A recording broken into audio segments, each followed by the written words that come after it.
On rats that the city of Johannesburg declared this week. We then also get an update on the Port Elizabeth on the teacher shortage crisis, and we take a look at the sporting weekend ahead. But first, let's take a look at the morning's headlines.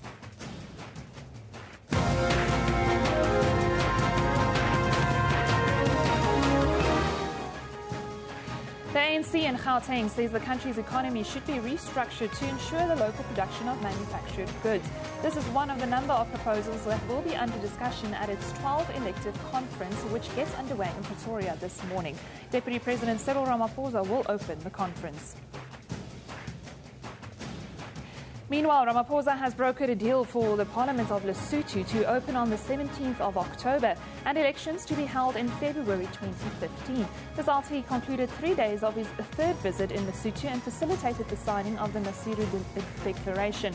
Ramaphosa says all parties in Parliament were consulted and they agreed to open Parliament only to pave the way for the elections. National general elections will be held towards the end of February 2015 and on a date that will be determined by His Majesty the King. The city of Cape Town says it has incurred costs totaling 255,000 rand in the build-up to the suspended World Peace Summit. Mayor Patricia de Lille said yesterday that the 14th World Summit of Nobel Laureates had been cancelled because of government's refusal to grant the Tibetan spiritual leader, the Dalai Lama, a visa. Meanwhile, International Relations Department says it does not understand why the Dalai Lama's decision to cancel his trip to South Africa has become such an issue. We did not take a decision whether to allow the Dalai Lama to come to South Africa or not. He applied and then cancelled. Had we decided to not give him the visa, then we could talk about who influenced your decision not to allow him to come here. Because we did not make such a decision, that question does not arise. He cancelled. We did not deny him a visa. We did not even grant the visa. We were not even allowed to make that decision. So the question of who influenced that decision does not arise. Liberian President Eben Jansen says she's very angry with a fellow Liberian who travelled to the US Texas after being infected with Ebola. In an interview with Canadian public broadcaster SABC, Sirleaf said that she would consult with lawyers if found that he lied on his health questionnaire about having come in contact with Ebola before leaving Liberia.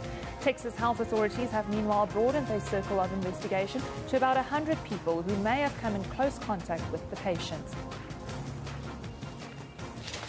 And moving to the UK, a South African woman accused of murdering her 3 young disabled children in Britain is expected to appear in the Old Bailey for a pre-trial hearing. During her last appearance, the 42-year-old London mother admitted to killing her children but denied murdering them. In April, police were called to the family's home in southwest London, where they discovered the children who were pronounced dead at the scene. Now remember, all these top stories and more are available on our Newsroom Facebook page. You can also follow us on Twitter at SABC Newsroom. Now, Johannesburg has one of the worst cases of rat infestation in the country, especially in places like Alexandra Township and the CBD. This week, the city of Johannesburg announced that it has allocated 2.5 million rand to fight the scourge of rodents. On more than one occasion in the past, we've been confronted by horrific stories of babies being bitten by these rats. Last month, a 1-month-old baby was reported to have lost 3 fingers to the rodents. To talk to us today from the city of Johannesburg, we are joined by Peter Manganye, who is the Director of Environmental Health. Thank you and welcome to Newsroom. Thank you, and then good morning to the viewers at home. Peter, I would just like to start off. This has been an ongoing problem and it's been happening for years, these rats. Can you just take us back to where this problem started in the first place? Rodents have been living with human beings for many years. But the issue that is confronting us today is the issue of infestation in various areas within the city of Johannesburg. Mainly, I think what attracts rodents to the areas where we live, it's when we provide them with food, when we provide them with water and shelter, then it becomes very favorable for this rodents to live in close proximity to us because they have got that access. Now, the city has now allocated 2.5 million rand to fight this war on rats. How is this money exactly going to be used in this war? The 2.5 million allocated, it's in terms of our current financial year budget, the 2014-2015 financial year. Our interventions involves a number of various operations. We're using natural enemies in the form of owls. We're using a rat cage to trap them and dispose of them once they are caught in the cages. We still use poison, although to a limited extent, because we still have quite a number of buildings that are owned by council, where we've got the TP bait stations, where we use poison in those stations, because it's a safer environment for us to can use poison in them. And then we also have embarked on quite an extensive education program where we print pamphlets and leaflets that we distribute during our education campaigns. So the money is allocated for various activities. We also use what we call fog machines and carbon monoxide machines, which requires fuel to generate that the carbon monoxide gas to be able to flood the burrows where these rodents live and kill them in there. This use of owls, has it been used before, and exactly how will it be implemented? The Director of Eco-Solution has indicated that to date there's been more than 80,000 owls distributed across the country. But in the city of Johannesburg, we introduced owls as natural enemies to rodents in 2012. At 4 schools in Alexander as a pilot project, we released 4 owls per school. And this past Tuesday, we went to our 5th school in Marlborough Gardens, where another 4 owls were then released. The type of owls that we are making use of in the city of Johannesburg, it's called the barn owl. And has it been showing results? In terms of results as it relates to numbers involving owls, it will be very difficult to say yes. The owls have since caught X number of rats since we introduced them. But in terms of feedback that we receive from various communities, in other parts of Alexander, people, members of the community indicate that they've seen results since the introduction of owls. And in other parts of the same place, they would say no, they don't work at all. So it's a very mixed kind of feedback that we receive in relation to owls. I was in Alexandra myself a while ago, and I spoke to a community member who also told me about the owls in Alexandra helping to fight these rats. He also, however, told me that the people in the township are afraid of the owls and that there's some superstition behind it as well. How are you dealing with factors like that? Yeah. Before we introduced owls, we went on an extensive, information campaign, educating people, working together with Siakona Project as well as Eco-Solutions. That's just to, address the issues of, superstitions and what people believe and don't believe in as far as owls are concerned. So it wasn't just an abrupt introduction of owls, but the community dialogues, community meetings, and you still have today, people who still, believe that owls brings bad luck, and then owls are, a sign of bad omen. But our approach has been, working with both, the senior citizens in Alexander as well as school children, and we are bearing fruit in terms of what we see in terms of schools, because when we teach these kids at a young age, we are able to reverse some of the beliefs that the older members of society still hold. Fighting this problem of rats, you're going to have to get the community involved. And can you tell us more about how you exactly plan on getting the community members? You've mentioned the senior citizens as well as the school children. Yeah. Communities are very much part of our program. They are involved at every stage. Our cage program is, best proof to the successes of that as an intervention with that. We have extensive meetings through ward councillors and, other community-based organizations to spread the message throughout the community. We work with them. The successes that we can attribute to the number of rares that we have caught live in terms of our cages, best testimony to the involvement of the communities, because it's not us working alone to achieve those kind of successes, but members of the communities also participating very actively in this program. Well, Peter, thank you so much for joining us this morning. It's Peter Manganyi from the City of Johannesburg, Director of Environmental Health. Now, marches against rhino and elephant poaching will take place tomorrow around the world and also coincides with the relocation of white rhino from the Kruger National Park. The relocation follows a rhino management strategy adopted by Cabinet in August to curb poaching. The march also takes place as rhino poaching is said to have reached crisis levels. So far, close to 800 rhinos have been killed in the country. Conservationists believe that if the trend continues at the current rate, rhinos will be wiped out from the planet in our lifetime. The Global March for Elephants and Rhinos is said to be the biggest ever global movement on behalf of animals. In Cape Town, we are joined by one of the organizers of one of these marches in Cape Town, Megan Carr. Morning, Megan, and welcome to Newsroom. Good morning, and thank you very much. Megan, I just want to start off, when is this world going to do something more above marching? As poachers they seem to be having a field day in South Africa. I agree with you.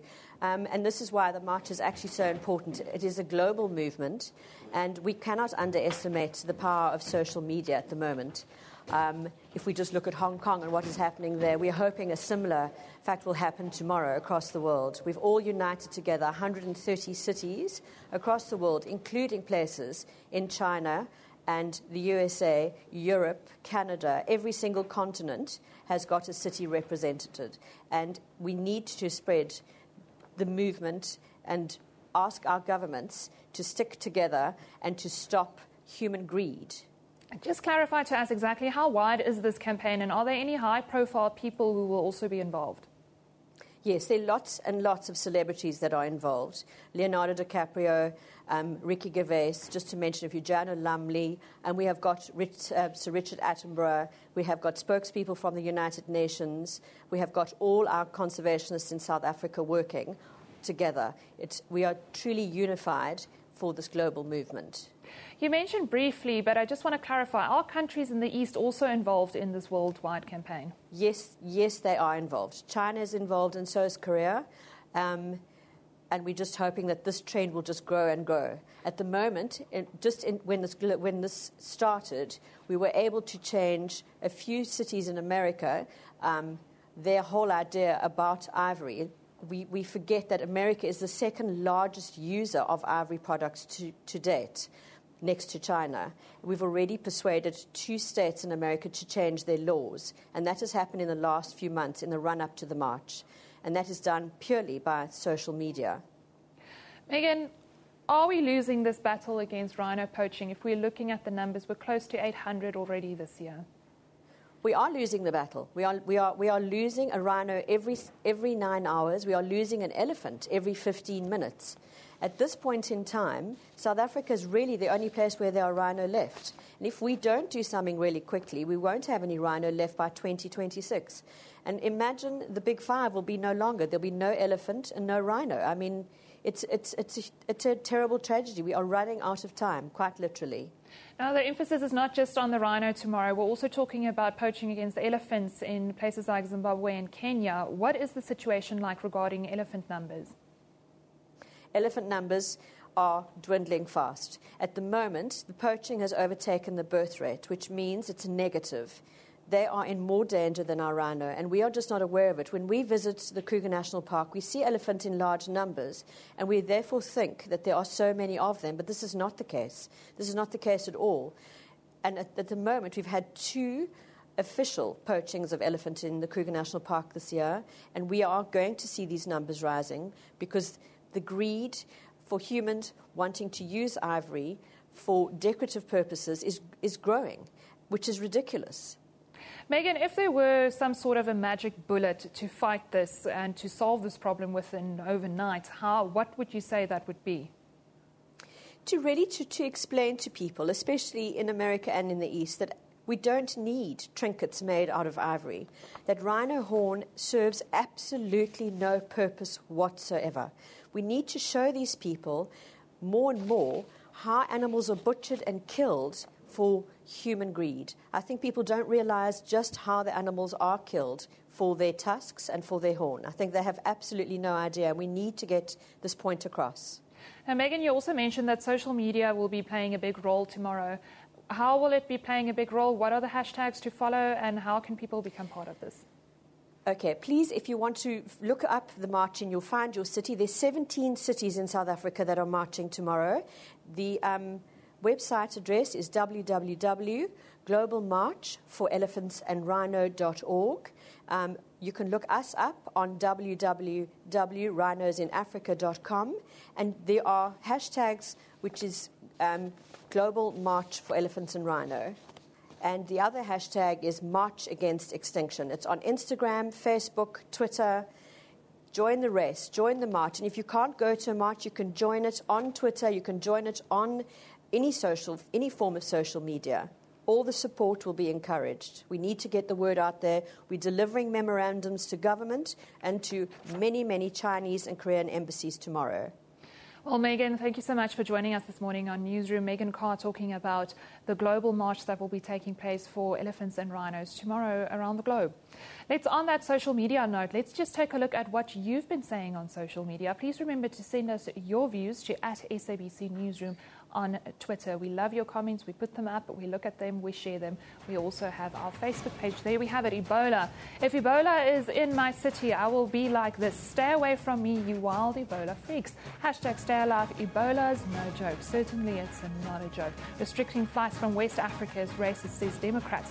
Politics over common sense and public safety. #Unite Blue, #Ebola. Everybody on the Ebola topic after a US Ebola patient was discovered this week. There's a very important question about the Dallas #Ebola patient. Who cleaned you? President Ellen Sirleaf of Liberia says #Ebola crisis is stabilizing in the country and new data will show improvement. 3 more children in Texas have been quarantined because of contact with the Ebola patient and family.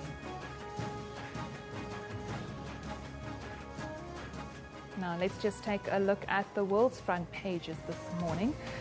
On the International New York Times, a grim picture of the front page of the International New York Times as rescue workers in Japan have recovered more bodies from Mount Ontake, bringing it to 47, the number of those killed by last weekend's volcanic eruption. Still, the international story dominating headlines this week, the pro-democracy protests in Hong Kong, China. There you have the South China Morning Post. Chief Executive Ling Qingying has vowed not to resign despite an ultimatum from students demanding that he steps down. The protests are also headlining the French front pages this morning. There we have Le Monde this morning. Thousands of student leaders who are taking part in pro-democracy protests have agreed to meet the government to discuss their demands, but they vowed to continue occupying the streets until their goal of a universal suffrage is achieved. Now, just before we take a break, time to take a look back in history. On this day in 1995, an entire nation stopped in its tracks when football legend O.J. Simpson was found not guilty of murdering his wife Nicole Brown Simpson and friend Ronald Goldman. The 1995 murder case of the football legend was one of the most explosive media moments in the dawn of the internet age. Let's just take a look back at that moment. Would you please stand and face the jury? Mrs. Robertson. Superior Court of California, County of Los Angeles, in the matter of the people of the state of California versus Orenthal James Simpson, case number BA097211. We, the jury, in the above entitled action, find the defendant Orenthal James Simpson not guilty of the crime of murder in violation of Penal Code Section 187A, a felony upon Nicole Brown Simpson, a human being, as charged in count 1 of the information.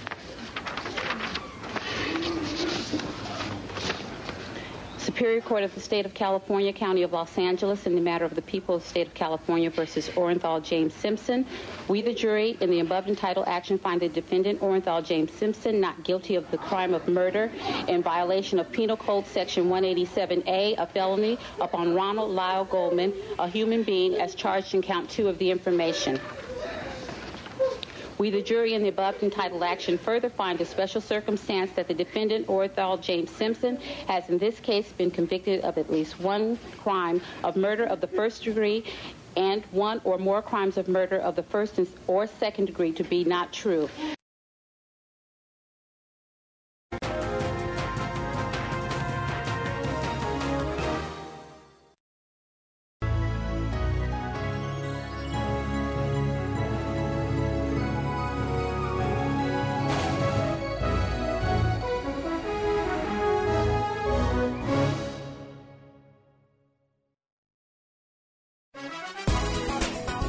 Since its inception, the city of Durban has sent a group of designers on an internship program in Milan, the fashion capital of the world. The origins of belly dancing are unclear, but its history in Egypt goes back to the 18th and 19th centuries, where dancers were known as wawazi.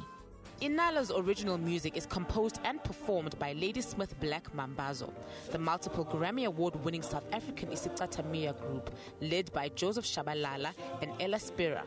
Inala blends the rhythms and harmonies of native musical roots with live percussion, piano and strings. Join Musa Mkhalipi on Afro Showbiz every Saturday at 19:30 CAT.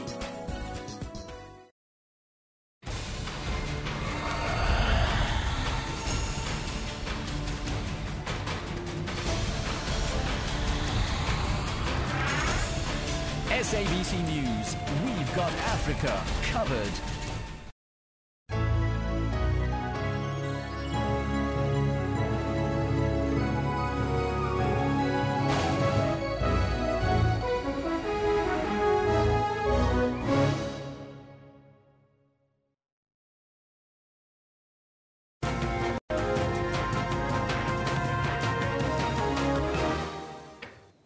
Hello and welcome back. You're with Newsroom on SABC News.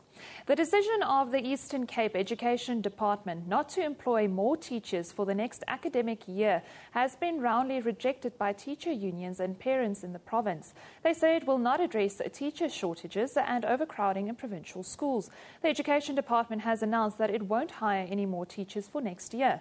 It says there are enough teachers in the system to address the shortages in provincial schools. Now, to get an update and clarity on the latest development in the story, we are joined by our assignments editor in the Eastern Cape, Tommy Dixon. Morning, Tommy.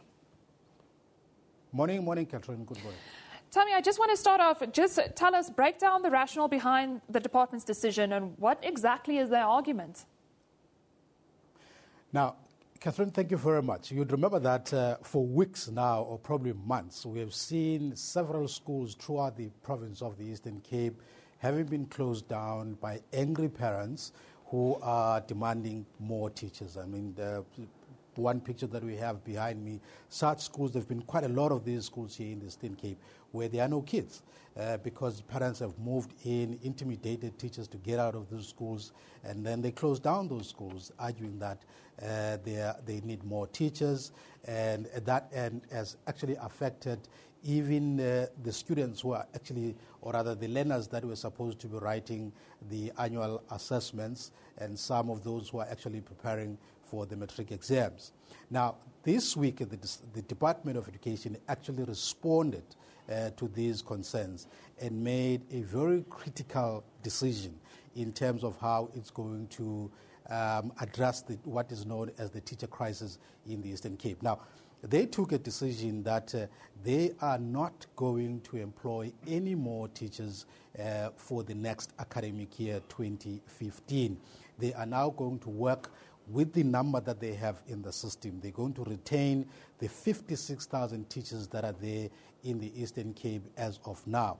And they have made, obviously, a budget for that of about 19.5 billion rand for the next academic year to actually work with the teachers that they have without employing any more new teachers. Obviously, this is a slap in the face of the parents who have been actually demanding that the department employs more teachers because they feel that there's a critical shortage in schools, as I've indicated. This has manifested itself through the protest, through the closing down of schools in many, many parts of the Eastern Cape. Catherine?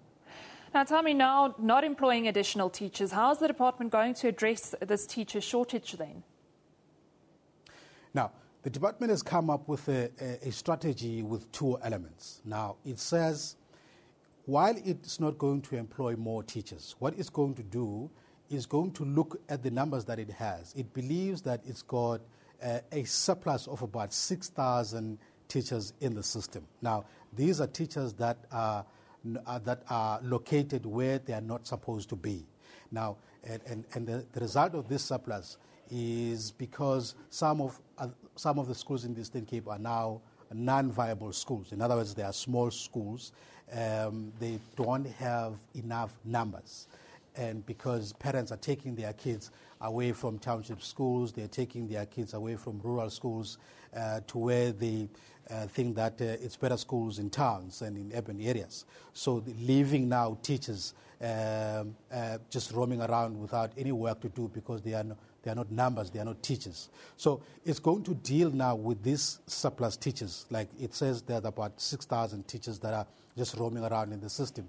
So what it's going to do, and this is very important, what it's going to do now is going to move teachers from where they are considered to be in excess to where there's shortage in terms of teachers. Now, this is going to be a massive decision that the department is going to do. It has tried this in the past. It didn't work. That teachers will now be moved from school A to school B.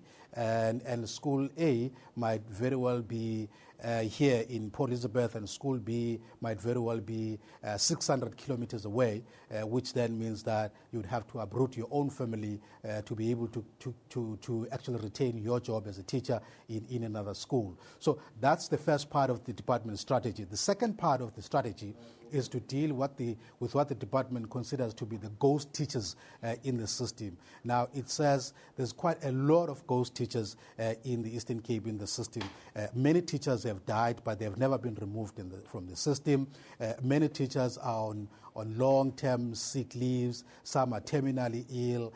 Many teachers have actually resigned long time ago from the system, and all those teachers have never been removed from the system.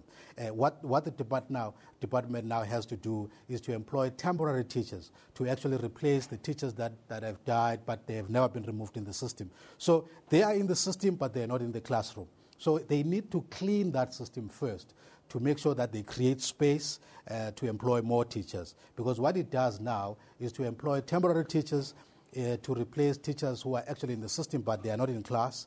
So they need to work on that, and also to encourage teachers that are close to retirement age to actually leave the profession so that they can be able to employ new teachers. So that's how they're going to address what they consider to be shortages, to move teachers from where they are considered to be in surplus to schools where there is shortage. Petra? Now tell me, how have the teacher unions and the parents, how have they reacted to all of this? Well, there's been anger all around about this. I mean, from teacher unions to parents, the reaction has been that of actually rejecting this proposal from the Department of Education, because their argument is that it's going to have massive implications for the teachers, because they will have to be moved now from urban areas, for instance, to the rural areas. I mean, obviously there's going to be some resistance to this, and nobody, I would assume, like we have seen in the past, I mean, teachers have been resisting this thing. They don't want to be moved from where they are to some rural schools where there's no infrastructure, where there are no resources. So there's going to be a lot of resistance to this. Obviously, resistance now is going to mean that some teachers are going to lose their jobs, because the department is going to argue that, okay, if you don't want to move from school A to school B, then we are not able to actually secure your job, then it means that you have to leave. And so that's how it's going to get rid of most teachers. And some teachers may very well want to take voluntary resignations because they are protesting against being moved from where they are to some schools elsewhere. And also the teachers are arguing that this does not actually help to deal with the issue of overcrowding currently in schools, because what the department is going to do is going to overload the teachers that are already in the system by actually increasing the size of classes and the size of learners in those schools. Maybe a teacher would now have to face about 60 or 80 learners per teacher, and that will be overloading the workers. So it's going to be quite worse before it gets better here in the Eastern Cape, but we'll be upfront to actually cover all those stories for you. Well, Tommy, thank you so much for joining us here on Newsroom, giving us an update on the teacher shortages in Port Elizabeth. Tommy Dixon, our assignments editor from Port Elizabeth. Let's now just take a look at what you've been saying on social media. Please remember you can send us your views to @SABC Newsroom. Pressure is still building. Protesters still have moral high grounds. Chinese government won't like this to continue long term. Of course, talking about the Hong Kong protests that have been going on for this last week. Just spoke to China friends. They legit do not know of what is going on in Hong Kong. Hashtag Occupy Central China. That is obviously the biggest international story this week. Our view, Hong Kong protests are a plea for China to live up to the promised ideal of universal rights. Moving on, keep strong, protesters. Your trials have only just begun as your oppressors exploit your weaknesses. Take heart and stay true. Hashtag Hong Kong protests. And then there you have a beautiful picture, a very striking picture there from Hong Kong, from the streets, where people are still in the streets protesting pro-democracy protests, trying to get some change and move on from there. Some nice footage coming in from China. We had some drone footage earlier this week, also available on our Facebook page. Speaking about our Facebook page, let's just take a look at what's been happening on the page. Nedbank announced yesterday that it will acquire a 20% stake in Pan-African lender Ecobank Transnational for $493 million in cash. This ending months of speculation, it could walk away from the deal over governance concerns. Also, Facebook Incorporated plans a stricter review of requests to access information on its 1.32 billion active users. This after a psychological experiment and a mass funeral. This is the other story of the day. A mass funeral to be held for 15 people who died in a collision between a bakkie and a minibus taxi near Hartswater in the Northern Cape at the weekend. You can find all these stories and more on our Facebook page. Also be sure to follow us on Twitter @SABC Newsroom. You can send us your hashtags, your thoughts on all of the stories we discuss, and we all put them on the show to discuss them from there. Now, before we take a break and on to another topic, Pacific walrus that can't find sea ice for resting in Arctic waters are coming ashore in record numbers on a beach in northwest Alaska. And an estimated 35,000 walrus have been photographed coming ashore. The enormous gathering of walrus on shore is a phenomenon that has accompanied the loss of summer sea ice as the climate has warmed. Those photos and more available on our Facebook page. But let's now first take a break. Afterwards, we get a nice sporting update for the sporting weekend ahead. This is Newsroom on SABC News.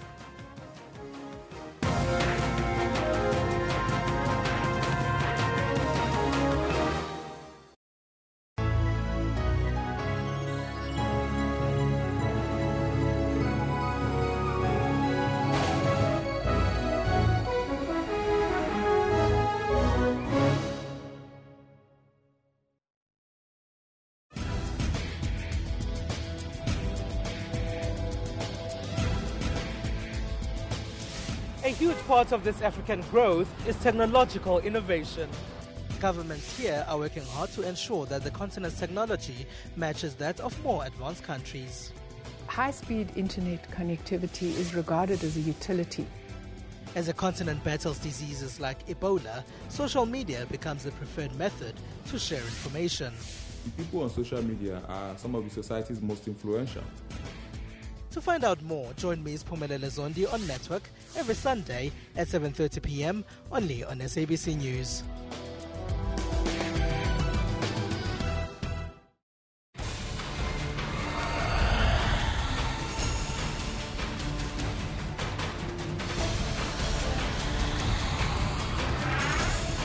SABC News, we've got Africa covered.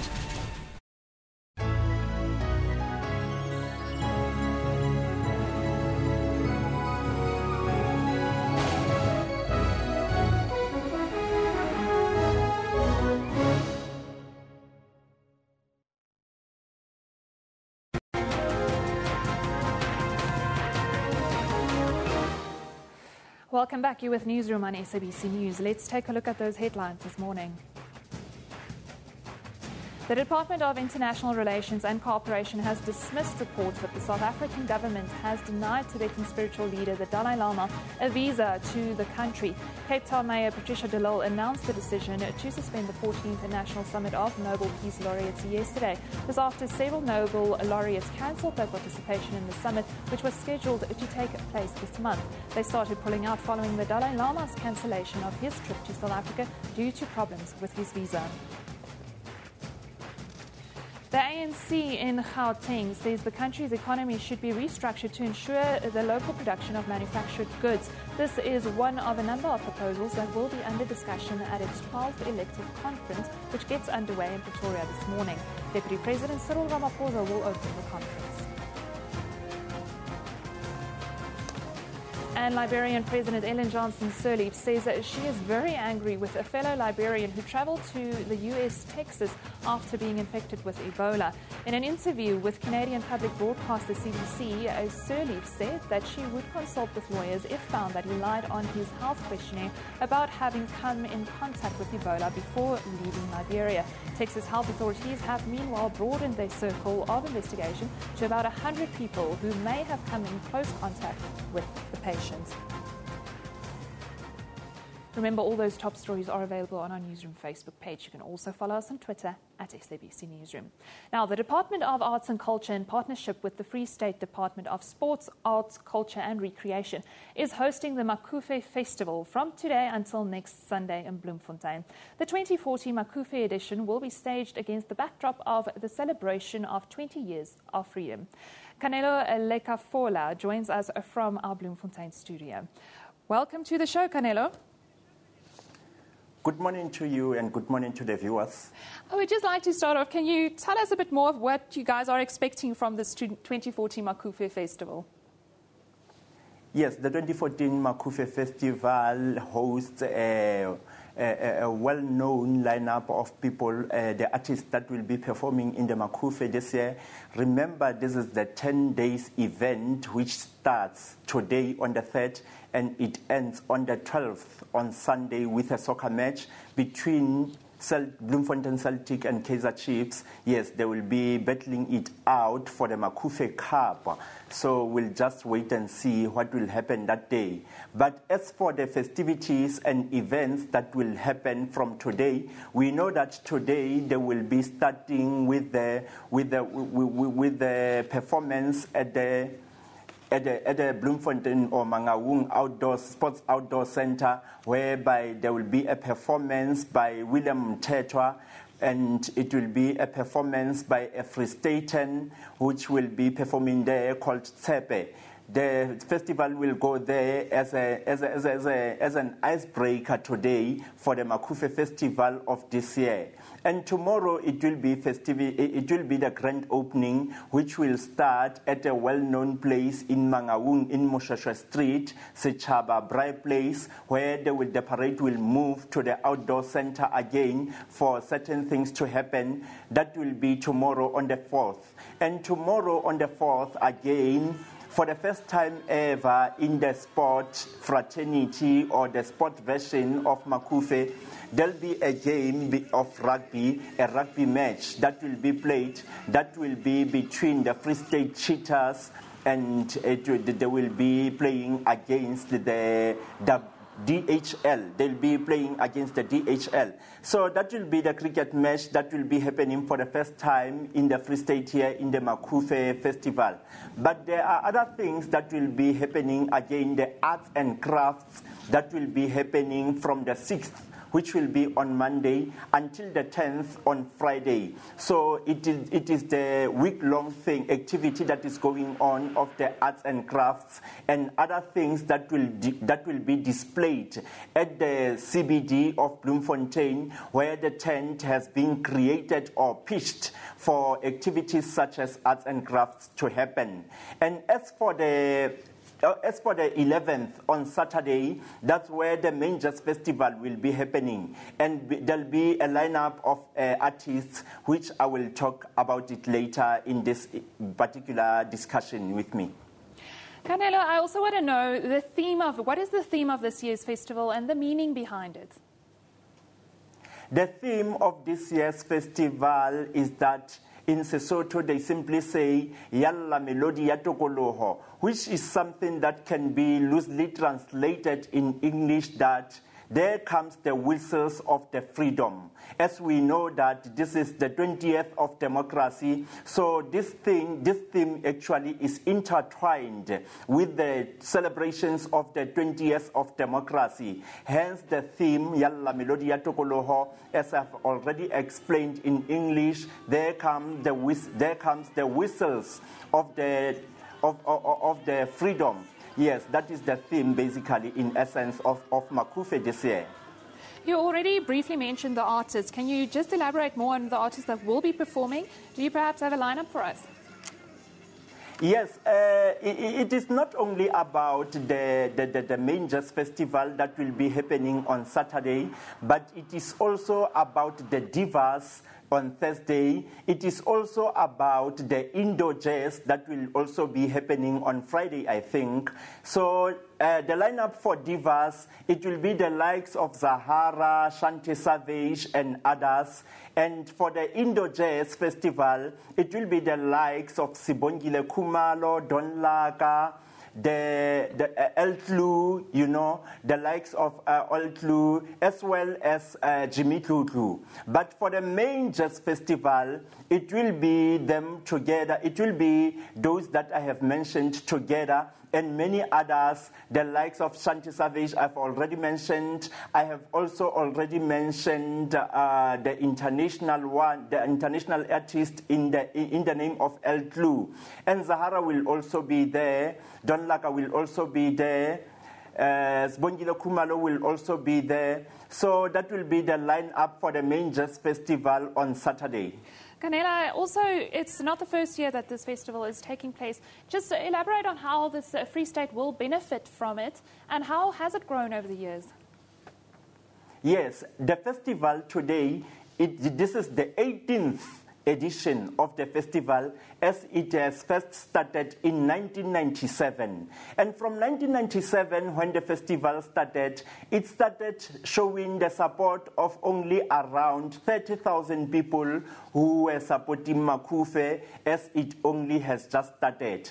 But today, as we talk about Makufe, like we have experienced maybe last year in 2013, we can see a large number of people descending on Bloemfontein, coming to grace and support Makufe. We're talking here about the people in the range of 100,000 people coming from all corners of South Africa, even beyond the shores of South Africa. We know people from Lesotho often comes to Bloemfontein. We know people from Botswana, people from Zimbabwe, people from Swaziland. They come to Bloemfontein for the Makufe encounter. So people from all corners, or maybe even those from some other SADC countries that I have just mentioned, they always grace Makufe, and it gives them joy and pleasure to be here, especially with the main jazz festival, which usually on Sundays, it is followed by the soccer piece, which is the Makufe Cup that is between Kaizer Chiefs and Bloemfontein Celtic. Canela, thank you so much for joining us this morning, talking about the Makufe Festival taking place in Bloemfontein this weekend, all the latest and the excitement building towards it.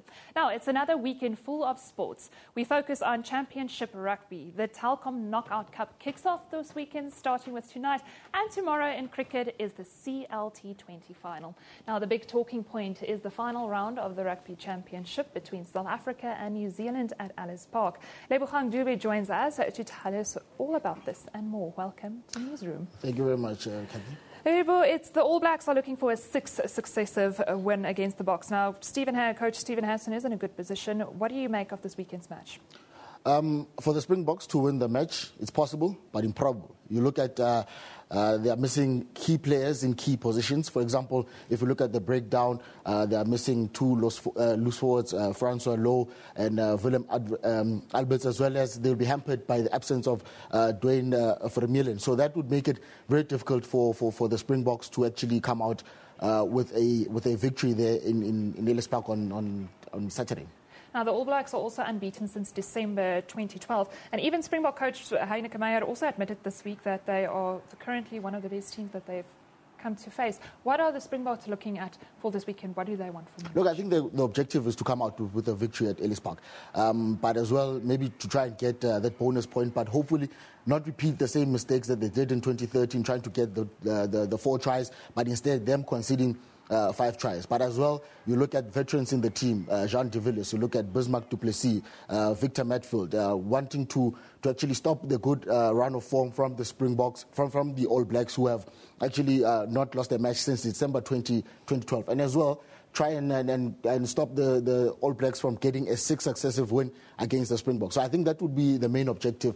But looking at the current form of the All Blacks, as I mentioned, that I think it's possible for the Springboks to win, but improbable. But I think it's more a mindset for South Africans to go into that match expecting a good match, maybe one of the best matches in the Rugby Championship. In fact, I think that it will be the best match of the 2014 Rugby Championship. So I think we should not go into the match expecting maybe a victory, but go there expecting a good performance from both teams. Now, changes made by both sides, both teams. How is that likely to impact on tomorrow's game?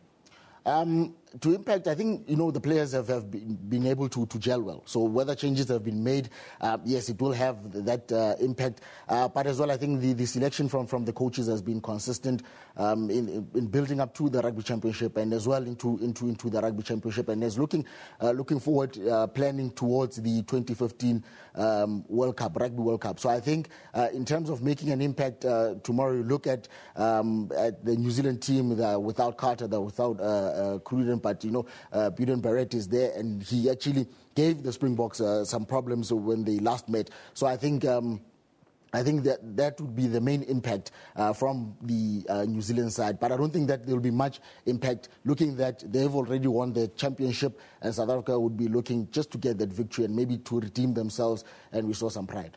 Now, looking over the championships, how are we looking for next year, World Cup?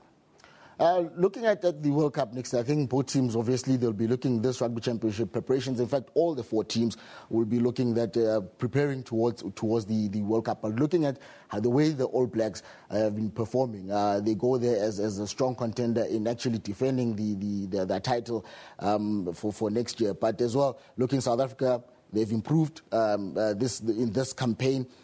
So I think that looking forward to next year's World Cup, it would be a great World Cup. But I think the 2 teams that will be strong contenders would be obviously the Springboks and the All Blacks. Then just briefly touching on the other game, Argentina against Australia, what do you take of this? Look, looking at both teams, I mean, Australia not performing well. You look at the Pumas as well. They gave a good account of themselves against the Springboks. So as well, I mean, the Argentina and Springboks, you're looking at a match whereby you can't really predict who will come out victorious in that match. You might look at the Pumas actually surprising many by actually defeating an Australian team that has not been doing well.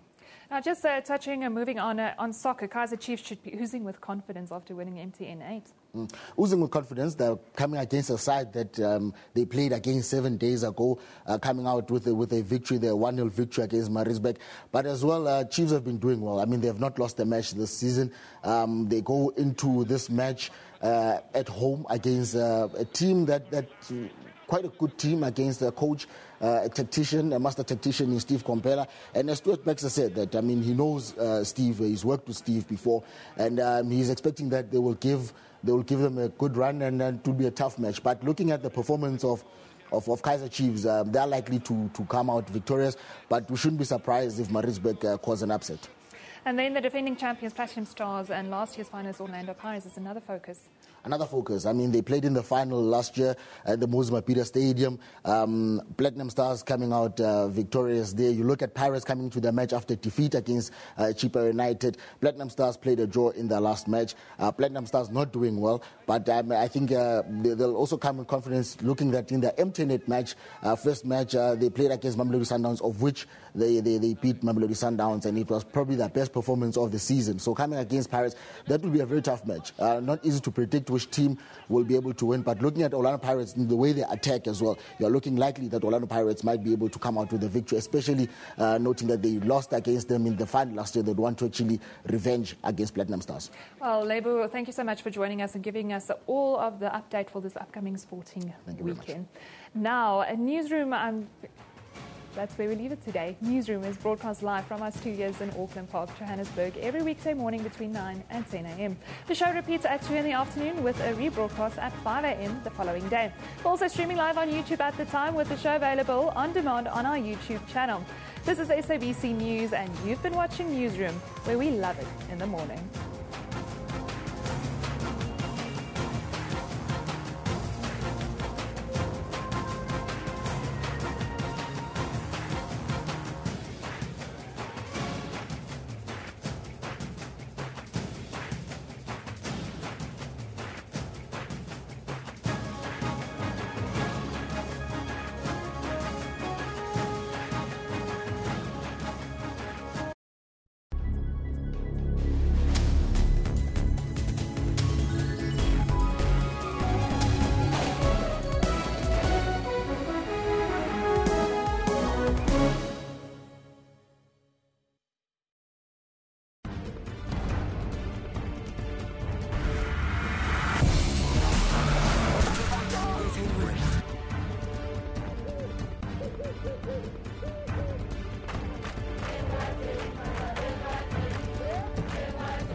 Groei maar ergens een kapst. Ja, de paar bezig.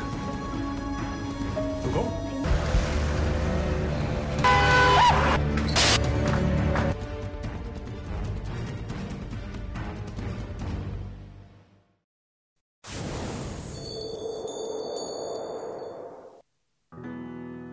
Uitenhage is that little town in the heart of the Eastern Cape, has grown significantly after being established in 1804 and named after General Uitenhage de Mist. It owes its early success to the river that brings fresh water from the mountains around Uitenhage.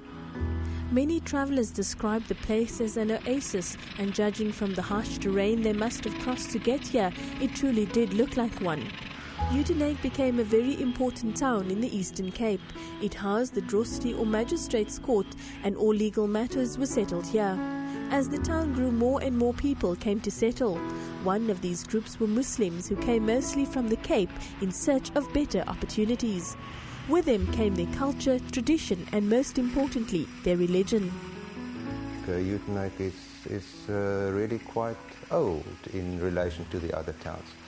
It's also interesting that it was established because of the Batavian Republic that was in charge of the Cape for a very short period around the turn of the century. And it was named after de Mist, who was the person that really that came to and did establish religious freedom in South Africa, which it made it for the first time possible for